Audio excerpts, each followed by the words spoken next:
Hello everyone, my name is Phawx. This video was actually a lot of fun to make, and it also answered a bunch of questions for me that I had asked and got no reply to, so I took it upon myself and I made a game to answer a bunch of questions, and we're going to be talking about that in this particular video. Before we get into the meat and potatoes of this video, I wanted to ask you, the person that is watching this video. YouTube is only going to give me so many impressions. Typically around 10 or 20,000 views is where I'll start to taper off, and then YouTube will stop sending it out to people, so it's not going to get any more views after it hits that view count. So if you think that the information that's going to be in this video and subsequent videos to come is important, or the information here is interesting at all, I'm asking you to please share it, because that's the only way that we're actually going to be able to ensure that enough people that are interested in the Steam Deck OLED, and specifically questions about the Steam Deck OLED panel and how long it's going to last, that is going to make sure that those people actually know that this information exists out there. With that out of the way, on the Steam Deck Reddit, there's actually going to be a link in the description field below where you could actually find out what type of panel you have as well. I just ran it real quick over terminal, and it showed that my particular panel, this is the Steam Deck OLED that Valve sent me, so this is my review sample. This is the Samsung panel that I have on here. With that known, I am going to be sacrificing this panel for science. So once again, I made a Unity game where I am displaying HDR content and what I am pointing here as SDR content, because there are mixed modes here and how bright the content is. And I'll be showing you that in a separate video in this video. So there's going to be chapter links where I'm going to be going over that and kind of explaining very briefly what all that means.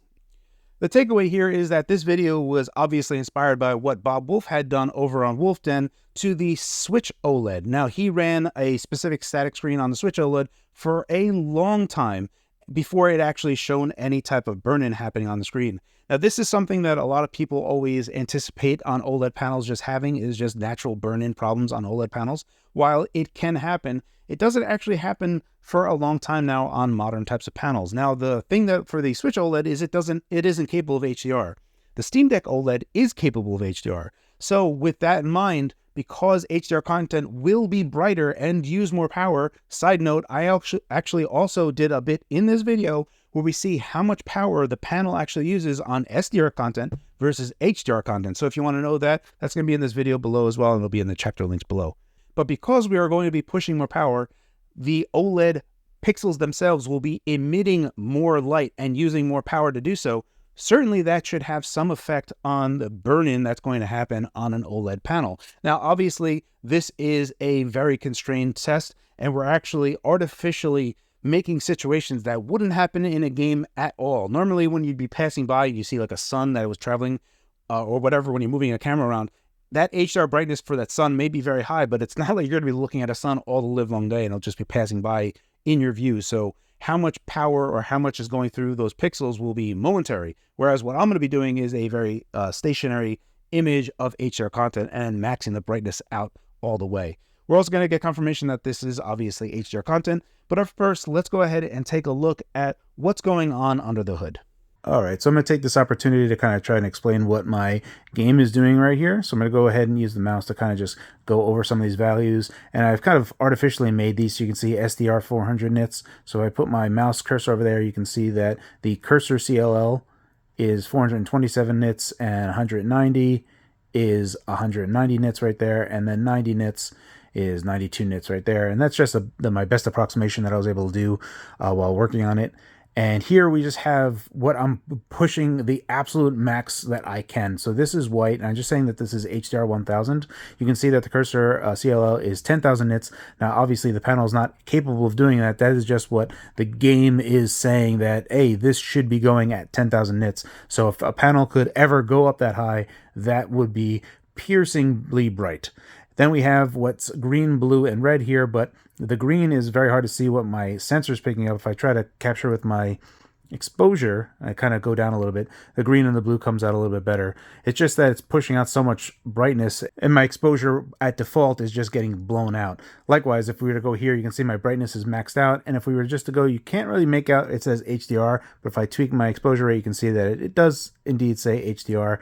And this is basically mixed mode stuff, right? So these menus that you see, that is going to be not HDR stuff. So if I can't do both of them at the same time, but if I go ahead and go to home real quick, and I go out here, you can see that this is not HDR content. So you can clearly see that it is indeed HDR content that I am pushing. Go ahead and resume that. And if we go back here, you can see it's HDR. So that's basically a quick overview of what my game does. And it's going to be sitting at the screen, and we're going to be evaluating how this affects the panel over a long period of time. But I'll explain a little bit more in this video. All right, so now that you have some idea that we have this is at 90 nits, this is at 190 nits, and this is at 400 nits, effectively that is what the luminance value that should be going to what you're perceiving. So this is going to differentiate how much power is being pushed through each individual pixel here. And as I'm going through the experiment here over thousands of hours, we're going to see what impact has on all of this. Now, I have been an OLED fan for a long time now.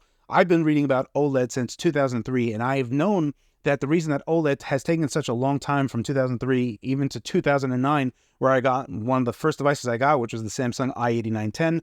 They had a Symbian phone that had a 3.7-inch OLED display on it. It also had ARM's Cortex A8, which if anyone that was in the open Pandora scene around that time will know that that was a big chip that we were looking forward to, because it was basically ARM's first good ARM chip that came out, and it was pretty revolutionary for the time. The big part here that I want to talk about is OLED. Now, one of the things that made OLED take so long to come to market was that the blue phosphor had a shorter half-life than green and red, meaning that the blue had a shorter half-life in terms of luminance, brightness. So effectively what you would see is a burned-in image of anything that was too blue. This is why we started seeing, whenever like the Galaxy S series started coming out with OLED, you started seeing a pentile subpixel arrangement. This was to minimize how much blue was being used because it would lean on green and red a little bit more. Still, the overall image would be fine. You would have some fringing caused by the pentile subpixel arrangement. The Steam Deck OLED does not use a pentile subpixel arrangement. It just has red, green, and blue. So as we're going through this test, it will be interesting to see how HDR blue, when we're trying to push it at max content, how this impacts the panel versus green and red, and also red, green, and blue, the white that we have right here, which is going to be pushing as much power as we can. Then versus how we see this. So we're going to be playing through content. There's also going to be a mirror extractor that we're going to try to use and see if we can kind of digitize that and show it to you, which will be interesting to see over time. If you were interested in how much power the panel takes, that bit is a little bit of interesting information as well. Bottom line here is that effectively, if we're just have the panel at lowest brightness on SDR content, we're taking around 0.2 to 0.3 watts. If you go up to max brightness on SDR content, you're looking at it using around 2 watts. So an order of magnitude more power from going from least brightness to max brightness. Now you may be asking yourself, how much power does it take to push all white HDR 1000 content to an HDR panel? And then it goes up to around 5.1 watts. So effectively more than double the amount of power, like 2.5 times the amount of power to do full HDR content on the panel itself at max brightness. The other interesting bit, and the thing that I want to really wrap this up, is going from minimum brightness to medium brightness only winds up using around 0.6 watts more. So going to medium brightness is still very bright for the display, and you're really not using all that much more power. So it's a pretty good savings and still a good amount of brightness, where it's not really impacting how much power is being used. So with that is the first day of doing a stress test on the Steam Deck OLED panel. Obviously, again, this is an artificial means to see how far it'll take before we get burned on the display. This is not indicative of normal play at all. This is really just pushing it to the extremes to see when this will happen. So I'm really curious the type of information that we're going to glean from this. Give a pray emoji in the comment section below as we sacrifice the Steam Deck OLED panel here. I hope this video was informative, and I hope future videos will be informative as well. As always, guys, thank you for your time, and thanks for watching.